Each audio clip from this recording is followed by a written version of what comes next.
এক সাহাবীর নাম আবু উমামা, নামাজের ওয়াক্ত ছাড়া উনি মসজিদে যেয়ে বসে আছে। বিশ্বনবী বললেন, কিরে আবু উমামা, নামাজের তো ওয়াক্ত হয় নাই, মসজিদে কি? সাহাবী বলে, হুমুমুন লাজিমাতনি ওয়া দুয়ুন। নবী গো, ঋণের বোঝায় এমন টেনশনে আছি, ঘরে থাকতে পারলাম না, মসজিদে চলে আসছে। বিশ্বনবী বলেন, আমি কি তোমার এমন একটা দোয়া শিখাবো যেটা পড়লে আল্লাহ তাআলা তোমার ঋণের বোঝা হালকা করে দিবে?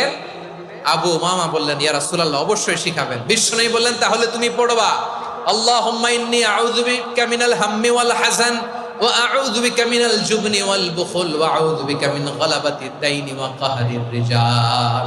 ও আল্লাহ, তোমার কাছ থেকে দুশ্চিন্তা থেকে পানাহ চাই, কৃপণতা, ভীরুতা, অলসতা, কার্পণ্যতা, এই সব কিছু থেকে, মানুষের কঠোরতা, আমার উপর মানুষের আধিপত্য এবং ঋণের বোঝা থেকে পানাহ চাই।